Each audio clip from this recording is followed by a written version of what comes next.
every bug is obvious and easy to fix. So that's just straight up nonsense. It's actually sometimes very, very difficult, even if you're like a really good programmer architect that designed the systems really well.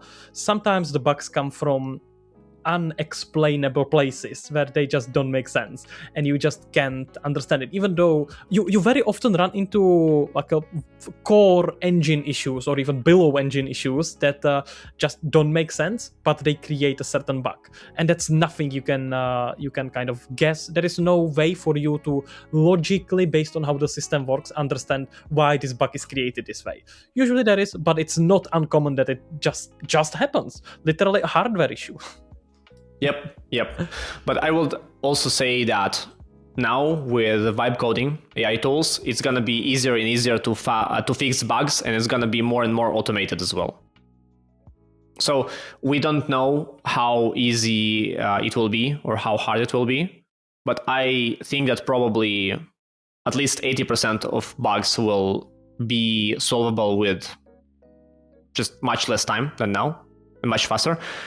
And around 20% of bugs will still kind of remain annoying, manual, long process bugs. But since all the rest of the development becomes faster, it means that you can actually spend more of your time on fixing those annoying ones. So everything still gets faster. So I believe games will become much more stable because of that.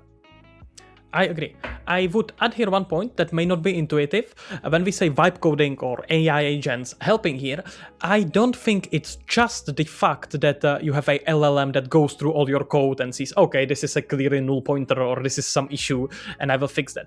I think it's combination of this, being able to analyze big amount of code, and actual agents being able to play the game much more times and many times faster than a regular player would. Instead of you having 10 testers coming every Sunday, now you are going to be able to have overnight, for every build of your game, the AI agents can run through it, act like a complete idiot, like most gamers will, and then actually point out things that you would not expect to show up. I know you're laughing, but guys, you haven't, this is something that you as a developer will just run into.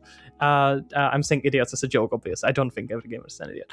But you set up a system and a game in a certain way, and the gamer will come and do things that's absolutely unintuitive. It will make no sense to you. It will make no sense to any tester. It will just be completely unintuitive and make no sense. But the AI will be able to find that use case and even fix it. So it's a combination of those, better playtesting and better code analysis. Yeah, but funnily enough, because of all the automation, people will probably work less hours in general. So they will spend more of their time on leisure, which means that gaming is gonna grow more and more, and more people will actually spend time on gaming. Many people who stop playing games, suddenly they will have time for that again, right? And because of that, you're just gonna end up naturally with more organic play testers for your game, and you won't even need AI so much for that. Potentially, I don't know. We will see. We'll see about that. Perhaps but it will be probably a combination of the two. Probably.